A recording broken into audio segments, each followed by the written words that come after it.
हे नाथ मुझने मति शुद्ध देजो, हइये सदा सेवक भाव રહેજો। છો શબ્દો મારા પણ આપ આવીને કહેજો, રાજી થઈ અક્ષર ભાવ દેજો, રાજી થઈ અક્ષર ભાવ દેજો। શ્રી સ્વામિનારાયણ ભગવાનની જય।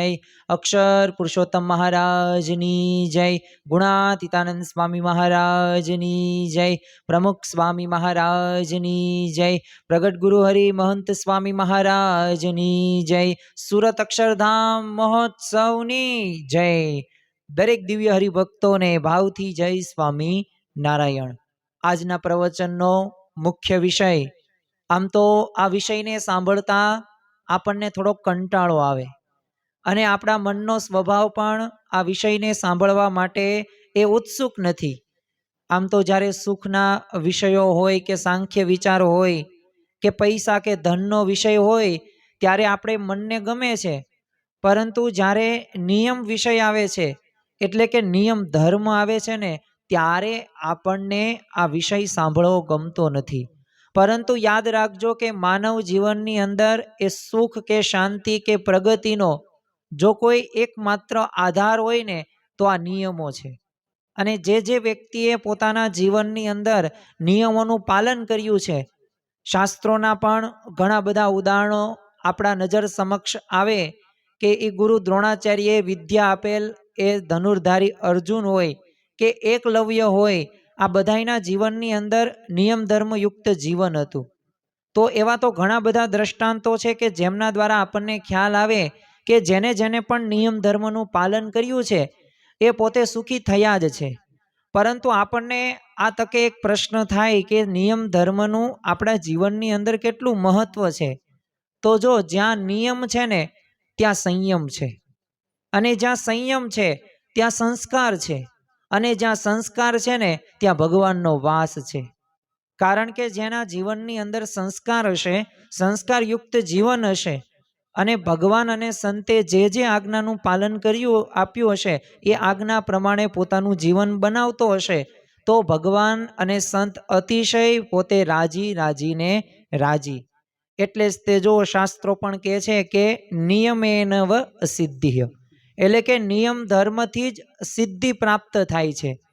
એ શ્રીમદ ભગવદ્ ગીતા હોય કે શ્રીમદ ભાગવત હોય કે ઉપનિષદો હોય, આ દરેકના સારો એક જ છે કે નિયમ વિનાનું જીવન રહ્યું ને એ કેવું છે તો પશુ સમાન છે।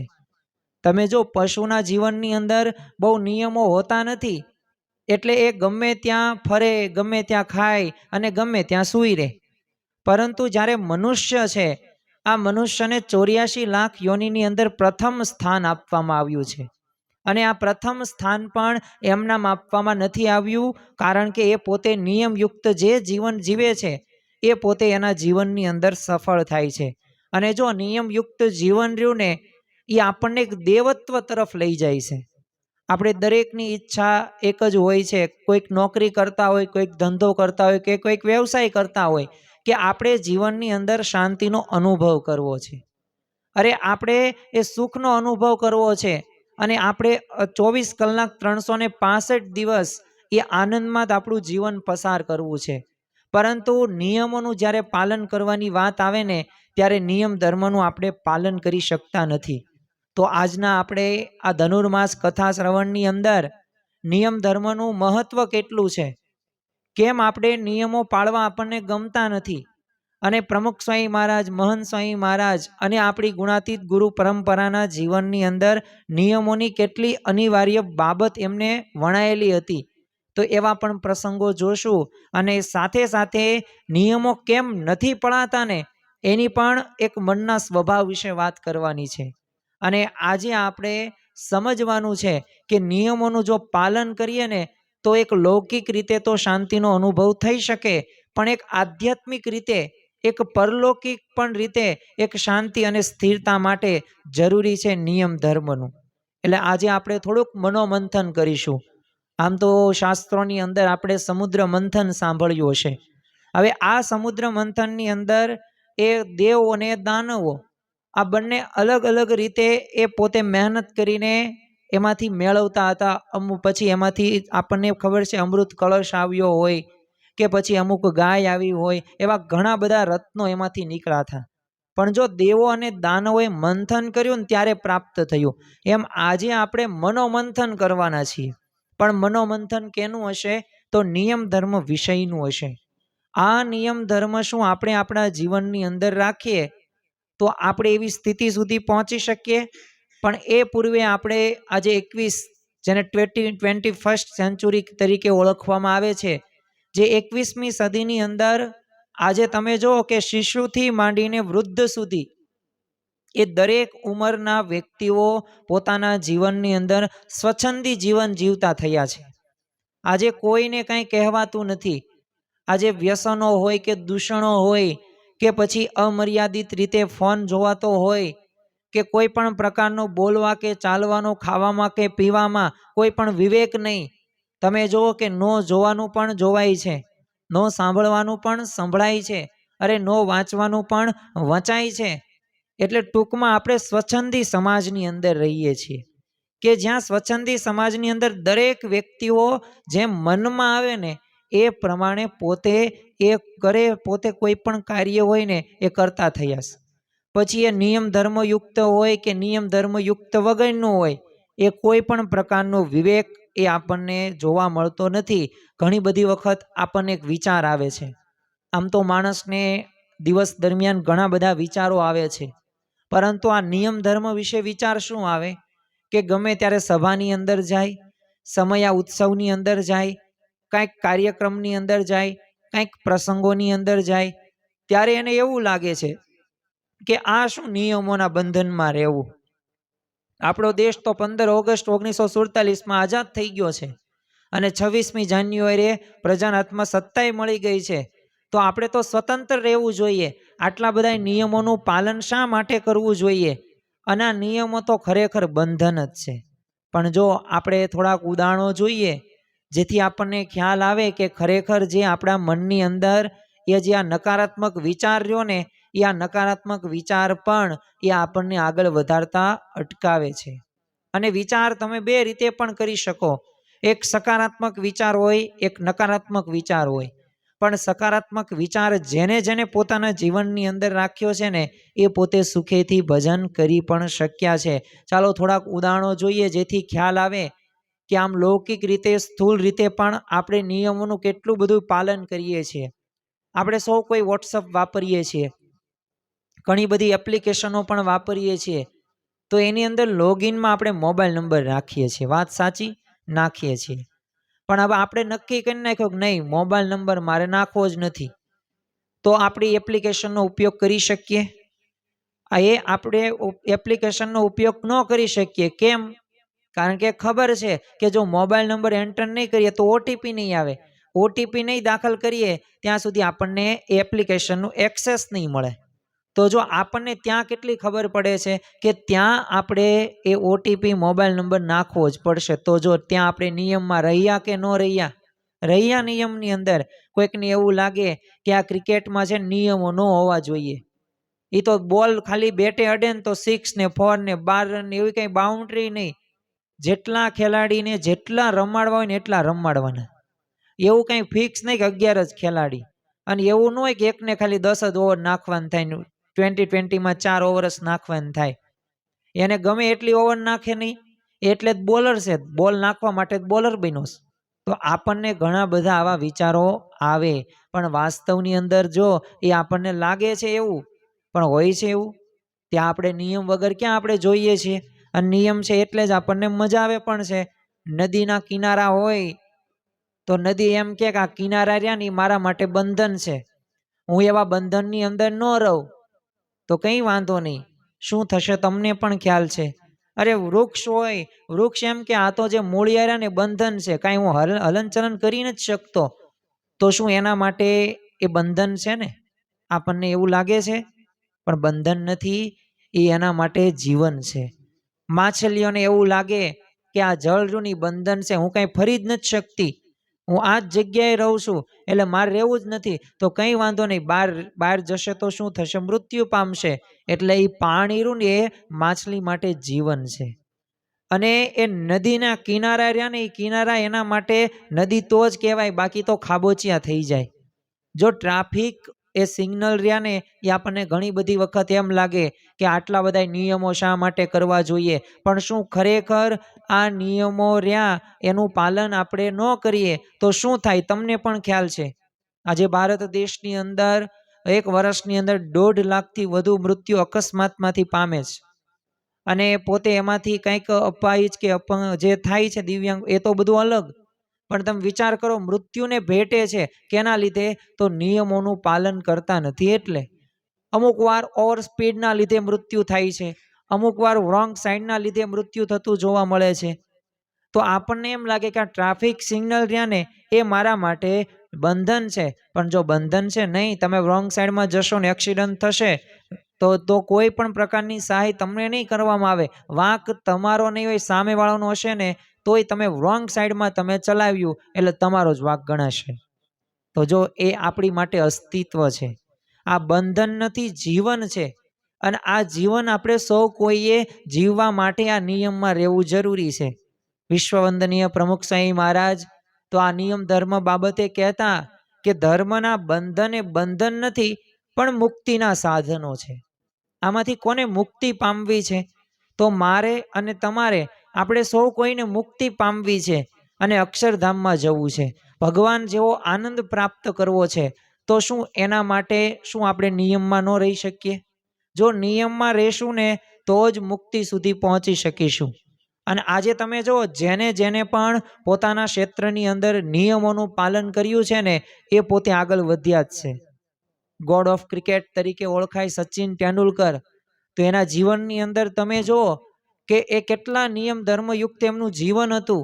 તો પોતે એવરીડે 500 બોલ પોતે ફેસ કરતા હતા, અને 500 બોલ પછી જ તે એ લોકના બધા સમાચારો હોય કે ફોન હોય, વોટ્સઅપના મેસેજ કે જે તે પ્રકારની ચેટિંગ હાલતું હોય, ત્યાં સુધી એમને પ્રેક્ટિસ, નેટ પ્રેક્ટિસ કરીશ, ત્યારે આપણે એને ગોડ ઓફ ક્રિકેટ કહેવાય.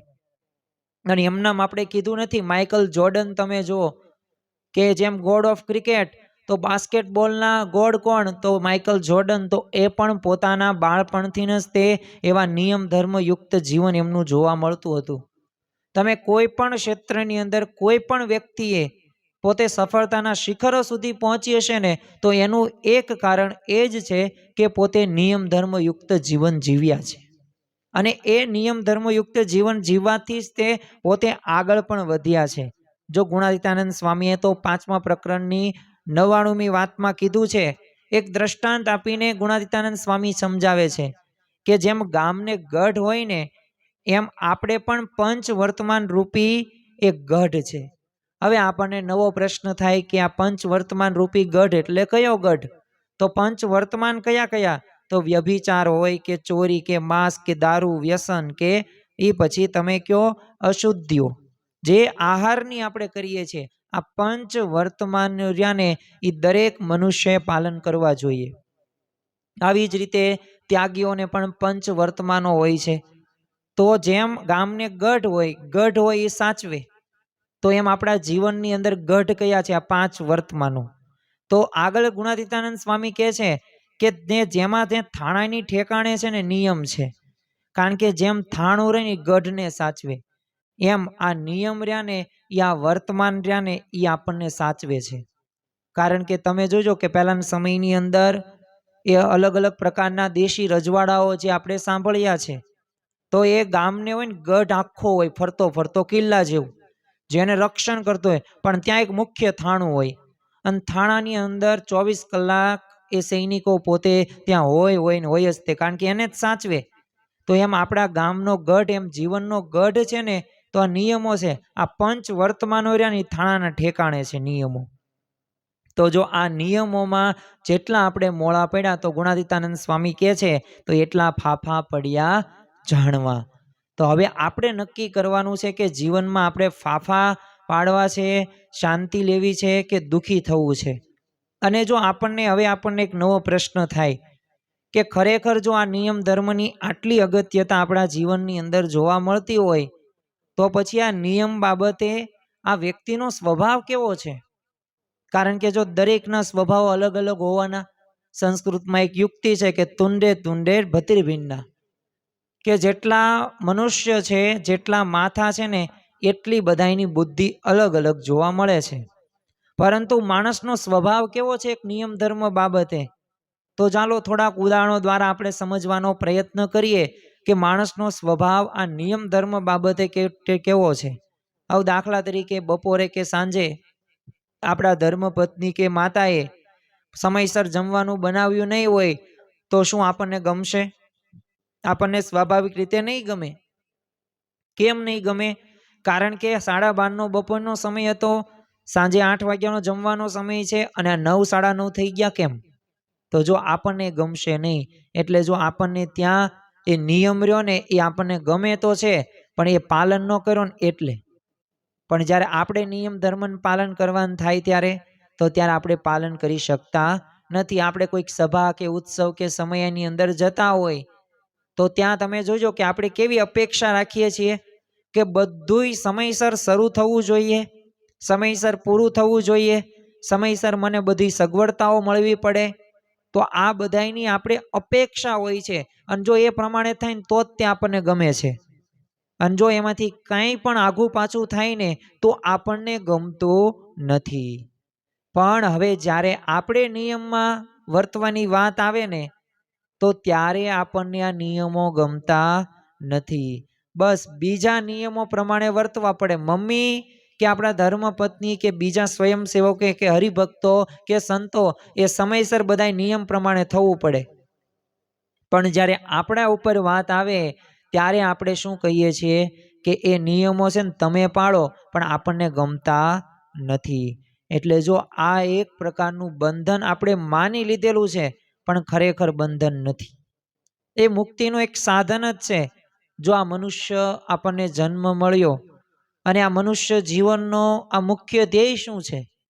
ઘણા બધાને એવું પણ લાગતું હશે કે ખરેખર તો મનુષ્ય જે આપણને દેહ મળ્યો છે ને, આ જીવનની અંદર આપણે પૈસા ને ધન ને સંપત્તિ આ બધું આપણે કમાઈને આપણે સુખી થઈ શકીએ. આ આપણી એક વિચારધારા છે અને આપણી સૌ કોઈની આ એક વિચારધારા છે. અને જેમ અંદરનો જેમ પ્રાણ આત્મા છે ને એવી રીતે બાહિર પ્રાણ તરીકે પૈસો પણ છે. વાત પણ સાચી છે. કારણ કે નાણાં વગરનો નાથિયો નાણે ના થાલાલ. જ્યાં સુધી પૈસા નહીં હોય ત્યાં સુધી આપણને પણ ખ્યાલ છે કે નાથિયો થતો હશે કે નાથિયા આ લેતાય, ફલાણું લેતાય, ઢીકણું લેતાય.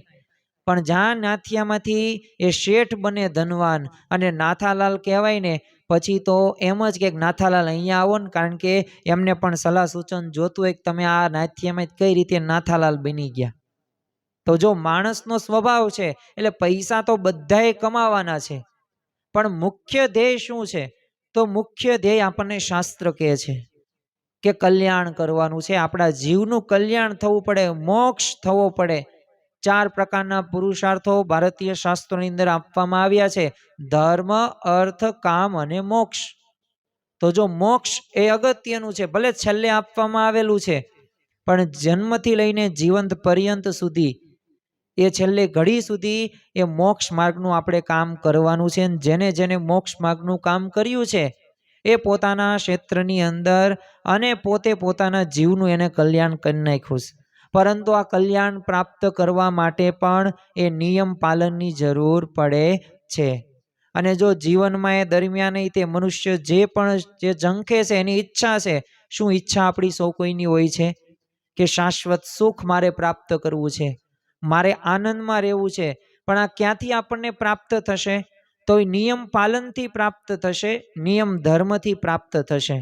વચનામૃત ગરડા પ્રથમના 34મા વચનામૃતની અંદર શ્રીજી મહારાજ એક અગત્યની વાત કહે છે અને આ અગત્યની વાત આપણે સમજવી ખૂબ જરૂરી છે. કારણ કે આ વાત રહીને એ શ્રીજી મહારાજનું એક પ્રકારનું આપણા પ્રત્યેનો એક ભાવ છે. જો ભક્ત વત્સલ ભગવાન કેટલા છે, કેવા છે, તો આપણને ખ્યાલ આવે આ વચનામૃતના કોટેશન ઉપર. તો શ્રીજી મહારાજ આ વચનામૃતની અંદર જણાવે છે કે જો વચનને વિશે રહે ને કોઈ પણ ભક્ત કે સંત, કોઈ પણ મુમુક્ષુ હોય, તો જેવો ભગવાનનો આનંદ છે ને એવો આનંદ એને પ્રાપ્ત થાય છે. તો આમાંથી ભગવાન જેવો આનંદ કોને પ્રાપ્ત કરવો છે? આપણી દરેકની ઈચ્છા છે કે ભગવાન જેવો આપણે આનંદ પ્રાપ્ત કરીએ, ભગવાન જેવું આપણે સુખ પ્રાપ્ત કરીએ અને ભગવાન જેવી શાંતિ આપણા જીવનમાં આવી જાય. કારણ કે વિચાર કરો તમે કે શ્રી કૃષ્ણ ભગવાન હોય કે રામ ભગવાન હોય કે સ્વામિનારાયણ ભગવાન હોય, આ બધાના જીવનની અંદર પ્રશ્નો આવ્યા છે, પણ પ્રશ્નો વચ્ચે પણ પોતે સ્થિર રહ્યા છે. તો આનું કારણ શું છે? કારણ કે પોતે ભગવાન છે. તો જો એમને જે આનંદમાં રહ્યા છે તો એવો આનંદ આપણને બધાને તો ઈચ્છા હોય જ તે. તો આ વચનામૃતની અંદર આગળ કહે છે કે જેટલું જે ભગવાનનું વચન લોપે ને એટલો ક્લેશ થાય. દાખલા તરીકે આપણે નિયમ ધર્મ કોઈક આપવામાં આવે, ઘર સભા, ચાલો આપણે એક નિયમ ધર્મ રાખીએ, તો જો આ ઘર સભા ન કરીએ તો આજ્ઞાનું આપણે શું કર્યું? લોપ કર્યો. આજ્ઞાનું બરોબર યથાર્થ પાલન ન થયું તો એનાથી શું થશે? ઘરમાં અશાંતિ થશે. તો આ એક આજ્ઞાના લોપથી થશે. એટલે ભગવાને અહીંયા એ જ કીધું કે જેટલું આજ્ઞાનો લોપ કરે એટલો ક્લેશ થાય છે. અને ભગવાનથી જે વિમુખ જીવ છે, આપણને પાછું એવું થાય બધા ક્યાં ભગવાનના ભક્તો હોય છે, તો પછી બીજાને કઈ રીતે સુખ ને દુઃખ હોય? તો અહીંયા શ્રીજી મહારાજ કહે છે કે જે વિમુખ જીવ છે ને, તો એ તો એના કર્મના એ અનુસાર, એ કર્મ એટલે કયું? સંચિત કે પ્રારબ્ધ ક્રિયામણ કર્મ, એને આધારિત સુખ દુઃખ ભોગવે છે. પણ જો પોતાના કર્મે કરીને જ આવે છે. અને જે ભગવાનનો ભક્ત હોય એને જેટલું પણ દુઃખ આવે ને એ તુચ્છ પદાર્થને અર્થે એ ભગવાનની આજ્ઞા લોપ કરવાથી આવે છે. અને જેટલું પણ સુખ આવે છે એટલું ભગવાનની આજ્ઞા પાળવાથી થાય છે. અને જો નિયમ ધર્મ પાલન કરીએ ને આપણે, તો અંદરથી રણકાર આવે, એક સારું કરવાની ભાવના આપણામાં આપોઆપ આવી જાય છે. કારણ કે ભગવાન એ સદા સહાય હતી. એ ભગવાન એ હંમેશા એવા ભક્તની એ અવશ્ય રક્ષા કરે જ છે ને એમની સાથે જ હોય છે.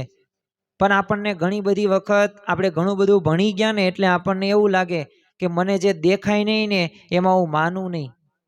હું જે દેખાય ને એમાં જ હું માનું. તો ચાલો પ્લગની અંદર આપણને ક્યાં વીજળી દેખાય છે, પણ શું આપણે પ્લગની અંદર આંગળી ભરાવશું? નહીં ભરાવીએ. કેમ નહીં ભરાવીએ? ખબર છે નકર ચોટ આવશે, આપણું મૃત્યુ થશે.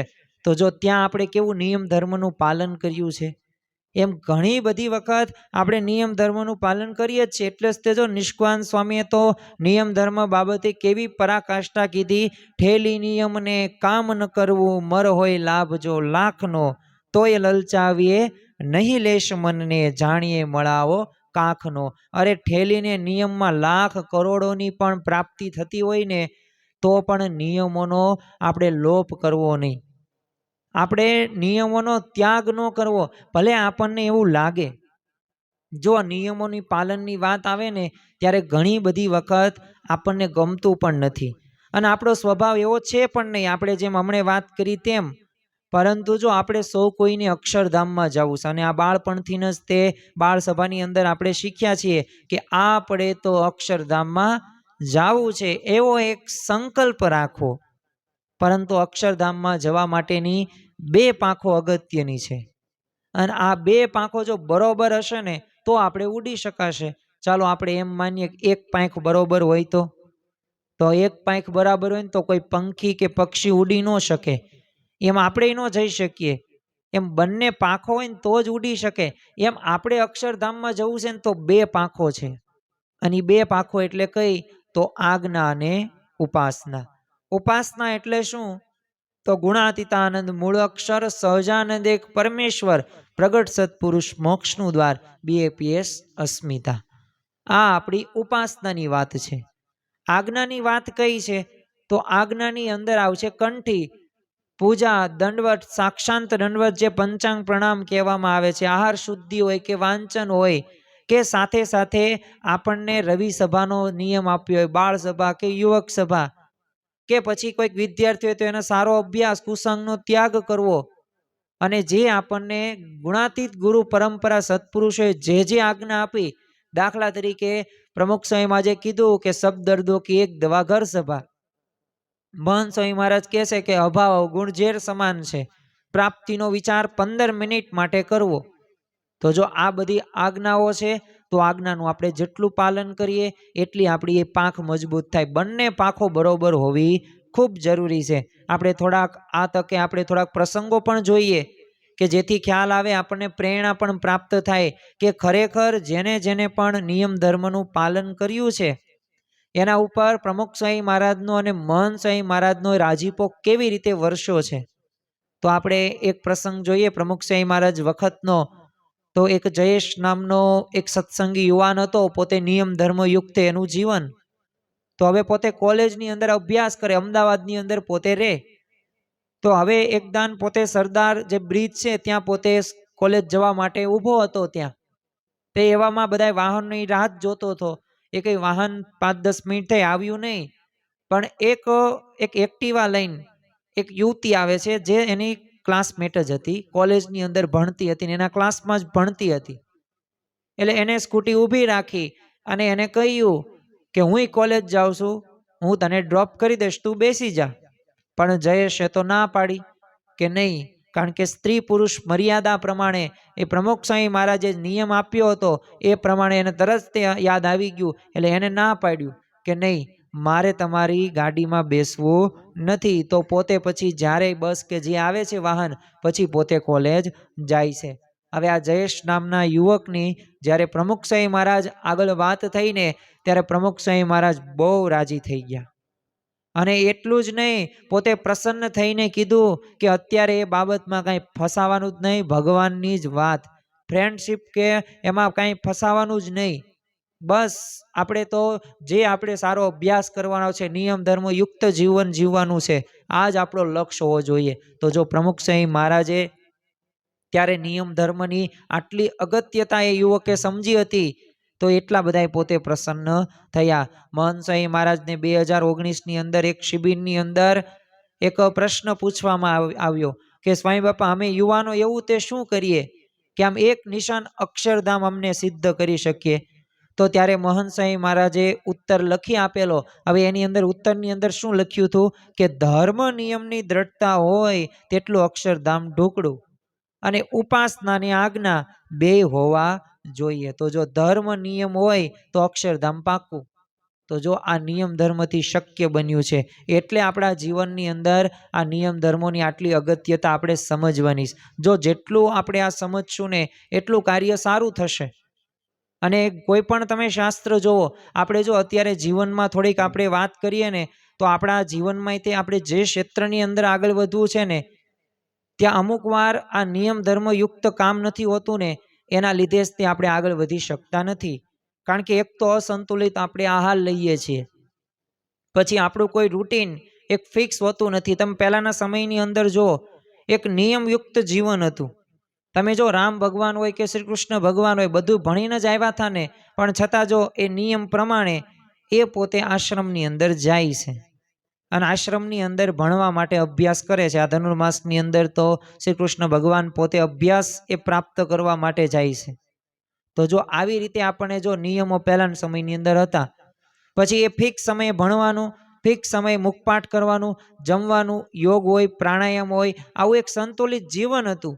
તો જો એના લીધે જ તે એ આખા પોતાના જે કાર્ય કરવું છે ને, એ કાર્યની અંદર પોતે આગળ વધી શકતા હતા. તો એમ આપણે પણ આપણા જીવનની અંદર જો આવી રીતે એક શાંતિથી જો થોડોક વિચાર કરીએ ને, કે ખરેખર તો આ બધા મહાન વ્યક્તિઓ અને આ સંતો ભક્તોના જીવનની અંદર તો આ નિયમોની આટલી બધી અગત્યતા જોવા મળે છે, તો આપણે તે કેમ નિયમ ધર્મની અગત્યતા આપણે ન સમજી શકીએ? યોગીજી મહારાજ એક વખત અમદાવાદની અંદર વિરાજમાન હતા. તો છે ને એ અમદાવાદના એક ભરતભાઈ નામના એક હરિભક્ત હવે યોગી બાબા પાસે આવે છે. હવે પ્રશ્ન એમને એવું હતું કે પરદેશ જતા હતા, એ પૂર્વે આશીર્વાદ લેવા માટે આવેલા. એટલે આ ભરતભાઈના પિતાશ્રી પણ એમની સાથે આવેલા.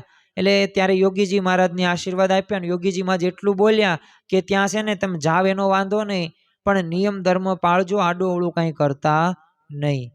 આવું છે ને ભરતભાઈના પિતાશ્રીએ સાંભળ્યું, અને ભરતભાઈના પિતાએ શું કીધું કે અમારે છે ને 3 પેઢીનો સત્સંગ છે. તે યોગી બાપા હસતા હસતા કે 3 પેઢીનો ભલે સત્સંગ હોય, 4થી પેઢીએ છે ને સત્સંગ ઉડી પણ જશે. ત્યાં છે ને નિયમ ધર્મ પાલન કરજો.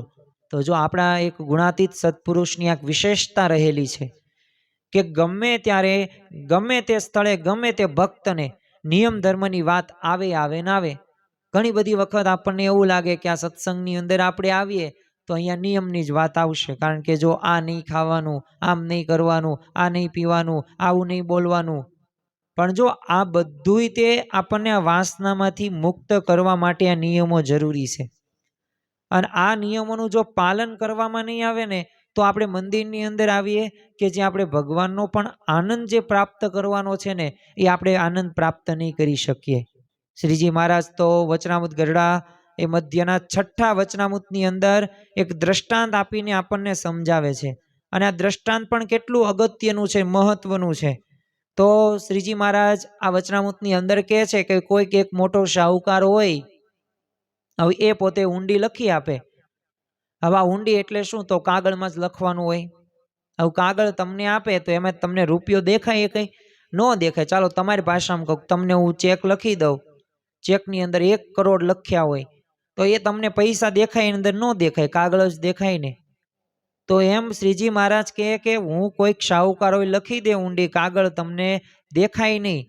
પણ જ્યારે એ ઊંડી જે શાહુકાર ઉપર લખી હોય એ ઊંડી આપણે ત્યાં જમા કરાવીએ તો એમાંથી એ કાગળમાંથી ઢગલો થાય. એ ચેક હું તમને કરોડનો આપું ને તો તમે વટાવો ને તો એ કરોડ રૂપિયા તમને પ્રાપ્ત થાય. તો એમ અમે જે નિયમ ધર્મ આપ્યા છે ને એ ભલે તમને આમ વિધિ નિષેધની અંદર વિશેષ કાંઈ જણાય નહીં, પણ જો આજ્ઞા જે પાળશે ને એનું કલ્યાણ થશે થશે ને થશે. જેમ ઊંડીમાંથી રૂપિયા નીકળે ને એવી રીતે તમારું કલ્યાણ થશે. અને તમે જુઓ કે પ્રાપ્તિનો વિચાર 15 મિનિટ માટે તો અક્ષરધામ જેવું સુખ આપણે છતાં દેહે પ્રાપ્ત કરી શકીએ. તમે જો મિશન રાજીપો તો એ બાળ વિધવાનો, બાળ વિદુષીઓ હોય તો આ સત્સંગ દીક્ષા મુખપાઠને આધારે ભવિષ્યમાં કોઈ પણ ક્ષેત્રની અંદર આગળ વધશે. તે ભલે અત્યારે એમને નથી લાગતું, પણ યાદ શક્તિ હોય કે એમનું નિયમ ધર્મયુક્ત જીવન હોય એવું આપણને દેખાઈ આવશે. ભવિષ્યની અંદર એનું પરિણામ પ્રાપ્ત થશે. તો જો આ નિયમથી શક્ય બન્યું, લાગે નહીં આપણને પણ થઈ જવાય. જો પ્રમુખ સાહેબ માત તો કહેતા કે એક રવિ સભા ભરો ને તો બ્રહ્મરૂપ થઈ જવાશે. યોગી બાપા તો કહેતા કે 25,000નો નફો પણ જતો કરીને રવિ સભામાં જવું. તો ભલે આપણને આમ લાગે નહીં, હવે એ સમયની અંદર 25,000ની વાત થાય છે. તો અત્યારે તો કેટલી બધા એ રૂપિયા વધી ગયા છે, લાખ બાર થઈ ગયા હોય. પણ એ જો આપણે સત્પુરુષની આજ્ઞાનું પાલન કરીએ તો ફાયદો ફાયદો ને ફાયદો. અને જો જ્યાં સુધી એ આપણે કરીએ ને ત્યાં સુધી આપણને ખબર ન પડે. એક ચિંતકે સરસ મજાનું એક કોટેશન કીધું છે, યુ લિસન યુ ફોરગેટ. એટલે કે તમે સાંભળશો ને તો ભૂલી જશો. You C you remember. તમે જોશો તો તમે યાદ રાખશો. એટલે તમે ગમે તે જોવો ને એટલે વધુ યાદ રહે. પછી યુ ડુ યુ નો. એ તમે એ મુજબ કરશો ને તો યથાર્થ રીતે જાણી શકશો ટૂંકમાં કે એમાંથી કેટલો લાભ પ્રાપ્ત થાય છે. એ બ્રહ્મરૂપ થઈ જવાશે, પણ એના માટે જરૂરી છે ધીરજ અને સત્પુરુષના વચનમાં વિશ્વાસ રાખીને મંડી પડવું. ભગતજી મહારાજે જો આ જ કરેલું છે. જેમ ગુણાતીતાનંદ સ્વામીની જીભ વળતી ને ભગતજીનો દેહ વળતો. 3.5 વર્ષની અંદર એવી બ્રાહ્મી સ્થિતિને પ્રાપ્ત થઈ ગઈ. પણ કેમ? કારણ કે એ ગુરુના વચનમાં વિશ્વાસ, એટલે કે ગુણાતીતાનંદ સ્વામીના વચનમાં વિશ્વાસ હતો. અને એટલું જ નહીં, નિયમ ધર્મ યુક્ત એમને એવું જીવન બનાવ્યું હતું. તો જો થયું. અને આપણી સૌ કોઈની એક ઈચ્છા જ હોય છે. એક વચનામૃતનું આપણે હજી પણ એક વિશેષ કોટેશન જોઈએ જેથી આપણને વધારે ખ્યાલ આવે. તો જેતલપુરનું 4થું વચનામૃત, તો એની અંદર શ્રીજી મહારાજ કહે છે કે મારી બાંધેલી જે ધર્મ મર્યાદા છે ને, જ્યાં સુધી તમે દેહની સ્મૃતિ રહે ત્યાં સુધી સર્વે પ્રકારે તમારે પાળવી પાળવીને પાળવી. તો આપણે જ્યાં સુધી જીવંત પર્યંત સુધી એ આપણે આ નિયમોનું પાલન કરવાનું છે. અને જો મહાસુખ પામવાની તો ઈચ્છા આપણી બધાયની છે, અને ભગવાનનો આનંદ મેળવવાની પણ તમન્ના આપણી સૌ કોઈની છે. પણ જો નિયમ ધર્મની એ બાબતની અંદર થોડુંક પણ આઘું પાછું નહીં ચાલે. અનિવાર્ય બાબત છે. અને નિયમ ધર્મ યુક્ત જીવન હશે ને તો જ આપણને મહાસુખ પામી શકીશું. ભગવાન જેવો આનંદ એ આપણે મેળવી શકીશું. આપણે એક ઉદાહરણ જોઈએ. સ્વામિનારાયણ ભગવાનના વખતનો જ ત્યાં પ્રસંગ છે.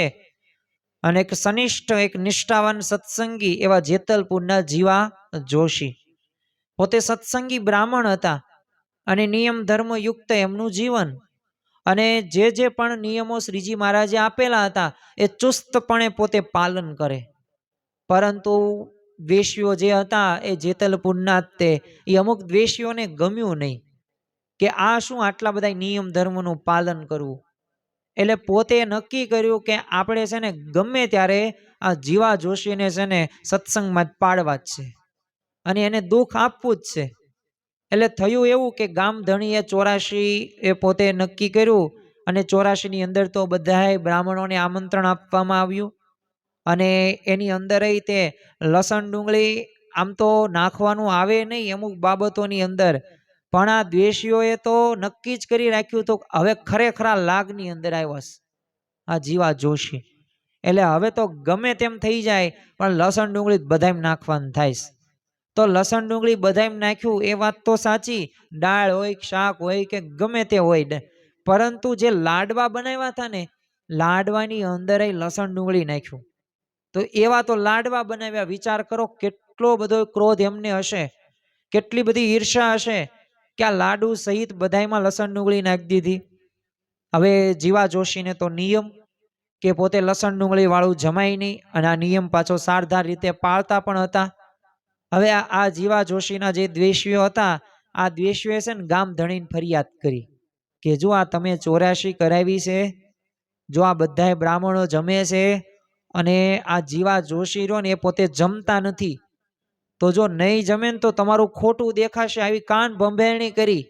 આવા ઘણા બધા છે ને મંથરાઓ હોય છે ને મંથરોય હોય છે કે જે પોતે આમથી આમ આડી અવળી બધી વાતો કરતા હોય છે અને જેનું એક જ કામ હોય છે કે સ્વાભાવિક રીતે એ ઘરમાં તો એને શાંતિ હોય કે ન હોય પણ એ બીજાના ઘરની અંદર અશાંતિ કરવા માટેના એવા પ્રયાસો કરતા જોવા મળે છે અને પાછું એમાંથી એને સુખ પણ આવતું હોય આગુ પાછું કરવામાં. એટલે અહીંયા તે એ પ્રકારની કાન ભંભેરણી થઈ અને કાન ભંભેરણી થઈને પછી તો ગામ ધણી આવે છે જીવા જોશી પાસે અને જીવા જોશીને કહે છે કે આ 84 કરાવી છે ને તમે જમો નહીં મારું ખોટું દેખાશે અને એમ ચાલે જ નહીં. એવું ક્યાં કોઈ એવું બધી તર્ક વિતર્ક કરવા માંડે. જીવા જોશીએ કીધું જો મેં તો નિયમ હું શું લીધો છે એટલે મારાથી આ લસણ ડુંગળી તો નહીં, અને બધાયમાં લસણ ડુંગળી છે એટલે મને માફ કરો, વિનમ્રતાથી નમ્રતાથી કીધું. પણ તોય ગામધણી કીધું નહીં તમારે જમવું જ પડશે. તો છેલ્લે તો જીવા જોશીએ તૈયારી એવી બતાવી કે હું મારી રીતે એ રસોઈ કરી નાખું અને જમી લઉં, તોય ગામધણી કે નહીં, કારણ કે એવી જ કાન ભંભેરણી કરવામાં આવ્યું હતું કે પછી એમ માને એમ તૈયાર હતા જ નહીં. તો છેલ્લે તો જીવા જોશી નથી જ માનતા. નિયમમાં એને થોડીક પણ બાંધછોડ ન મૂકી. જો આવા જ ભક્ત હોય ને એના ઉપર ભગવાન રાજી થાય. અને છેલ્લે ગામધણીએ કહી દીધું કંઈ વાંધો નહીં, તમે આ 84માં નહીં જમો ને તો આ જેતલપુરમાં તમે રહેતા નહીં, ગામ બહાર તમે વહી જાઓ. અને ગામની બહાર આ જીવા જોશીને આખો પરિવાર પોતે સહપરિવાર સાથે જુનાગઢ રહેવા માટે વહી ગયા. અને શ્રીજી મહારાજને આ બાજુ તો સમાચાર મળ્યા કે આ જીવા જોશી આ રીતે નિયમો એમને ચુસ્ત રીતે પાલન કર્યા અને અતિશય પ્રસન્ન પણ થાય છે. એટલે તે સદગુરુ બ્રહ્માનંદ સ્વામી કહે છે ને કે ટેક ન મેલે રે તે મરદ ખરા જગમાહી. એ ટેક ન મૂકે તો એ જ જગતની અંદર એ મરદ એ ખરા માહી છે. તો આપણે એવું થવાનું છે કે આપણે બસ જે ભગવાન અને સંતે જે નિયમો આપ્યા આ નિયમોનું આપણે સારધાર રીતે પાલન કરવાનું છે. જો એક જ લક્ષ્ય આપણે રાખવાનો છે, મારે મહંત સ્વામી મહારાજને અને મારે શ્રીજી મહારાજને રાજી કરવા છે કરવા છે કરવા છે. જ્યારે પણ એ નિયમ ધર્મનું પાલન જ્યારે ન થાય ને એ પૂર્વે આપણે થોડોક વિચાર કરવાનો છે. એ પછી કોઈક ક્રિયા નિયમ ધર્મનો ભંગ કરીને કરતા હોય ત્યારે વિચાર કરવાનો, પછી કરવાનો કે આમાં શું ભગવાનને સંત રાજી થયા કે ન થયા. તો જો આપોઆપ આપણામાં એ પ્રેરણા ભગવાન આપશે. અને છેલ્લે અંતે અમોઘ શસ્ત્ર આપણી પાસે છે પ્રાર્થના. તો પ્રાર્થનાથી એ પ્રાર્થના ભગવાન આપણી સાંભળે જ છે. તો આ નિયમ ધર્મ આપણે વિશેષ રીતે પાલન, કારણ કે જો નિયમ ધર્મથી જ બધું કાર્ય સારી રીતે થવાનું છે. આપણને એવું લાગશે ને કે એ તો થાય છે ને થશે, એ તો ધાર્યું ધણીનું થાય. એ વાત સાચી, ધાર્યું ધણીનું થાય છે, પણ આપણો પુરુષ પ્રયત્ન પાછો હોય છે. એ ભગવાનનો સાથ એમાં હોય છે. પણ જો આપણે ભગવાનને સાથે ક્યારે રાખવા હશે તો આ નિયમરૂપી બંધનમાં આપણે બાંધવા પડશે ભગવાનને. તમે જો મકર સંક્રાંતિ હવે આવશે 14 જાન્યુઆરીએ, તો આપણે જો પતંગ હોય ને એ દોરા સાથે જ્યાં સુધી જોડાયેલી હોય ને ત્યાં સુધી ગમે એટલી ઢીલ દો ને તો પતંગ આપણી પાસે જ છે. પણ દોરાથી કટ થઈ જાય તો પતંગ ક્યાં જાય ખબર પણ ન પડે. એમ આ રહ્યા ને બંધન દોરી રહીને એ નિયમ છે. એ નિયમ રૂપી પછી આપણે ગમે એટલા ભગવાનથી દૂર હશું કે આપણે દૂર વહી જઈશું પણ આપણે નજીક જ છીએ, કારણ કે નિયમ રૂપી બંધનથી એ ભગવાનને આપણે બાંધ્યા છે. તો આ એક મોટી વિશેષ આપણે વાત આપણા જીવનની અંદર આપણે આત્મસાત કરવાની છે.